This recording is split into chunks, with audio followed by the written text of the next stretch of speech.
This is David from Florida. Hello, David. Good morning. What's up? Gotta get you off speaker. Hold Okay, on. thank you. There we go. Yeah. All right, so about your beloved Celtics.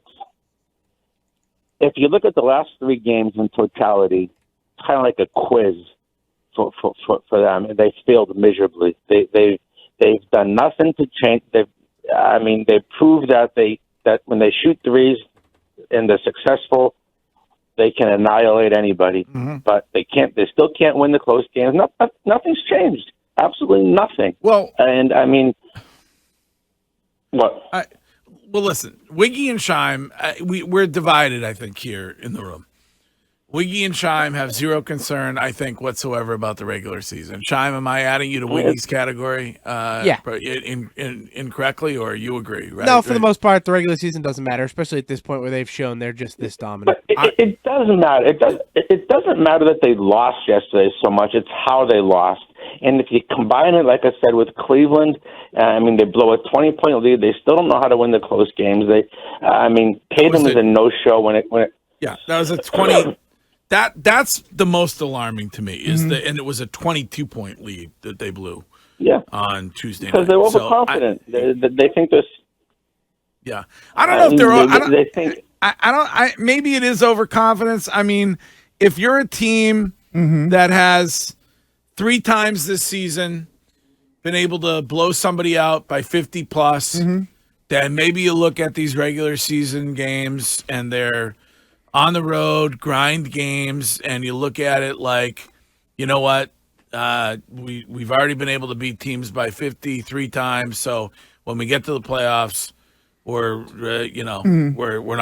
not going to worry, and we're really going to. Really going to worry about it then. The Cleveland game, they just took their foot off the gas, and then when they do that, Cleveland makes a little bit of a run. The kid D Wade starts to go off, and then the other D Wade, and then Jason Tatum goes 1 of 9 in the fourth quarter. He couldn't throw the ball in the ocean, and so you blow a 22-point game against a team without their best player, and you talk about the refs after. Yeah, but how many times a season are you going to see some guy named Dean Wade, who no one has ever heard of, go off in the fourth quarter? Like it was just a How many times are you going to see Jason Tatum dribble 19 times and chuck up a bad shot? At that was a game. A bad decision. Sure, that was a game that I look at. They just took their foot off the gas when they were up 22, and they let Cleveland get back into it. Scheim's right, and then D Wade goes off, and Tatum goes cold in the fourth quarter. But they had a million opportunities to win that game, yet we talk about the refs. Yeah, but like one bad game does not represent like a pattern. Right. You look at the Boston Bruins, there's a pattern of blowing games late and losing in overtime.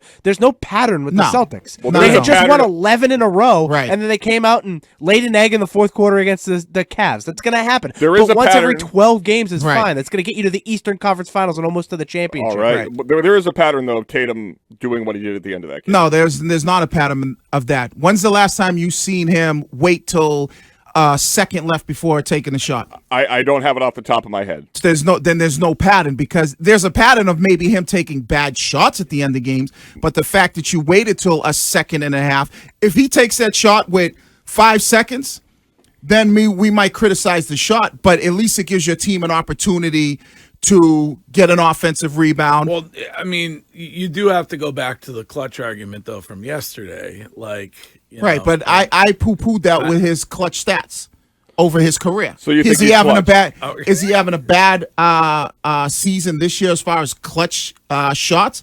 Yeah, but over his career, he's actually pretty clutch. If they had a coach they really sort of respected and feared, would they have called the timeout with 6 seconds left?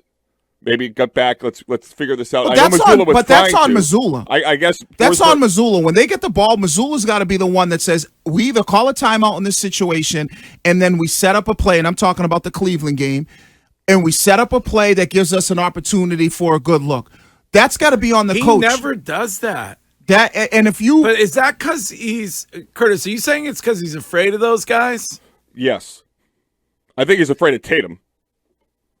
Yeah, but shouldn't stop you from calling a timeout. He was trying to, I guess, and they didn't see him. There's no way he's trying. Will you grab Joe Mazzulla talking about Tatum last night? I can do it for you. You're an idiot. I thought he was just taking what the defense gave him. He did it. I mean, Jalen had a tremendous game. I thought the matchup with Kristaps, we were able to take advantage of that. So I thought he was just doing what he thought the game needed at that time. You know? So I would ask, well, what? The only thing I would ask is, in that situation when you're down by, they down by 1? Mm-hmm.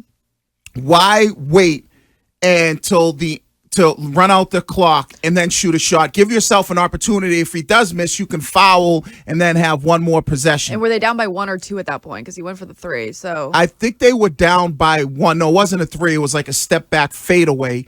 And I think if he would have went to the line, they would have been able to go up by 1. So I'm not 100% sure. Yeah, no, they were definitely going to go up by 1. I just wasn't. So in that situation, my only question would have been to Missoula is, why not give yourself a chance just in case he misses?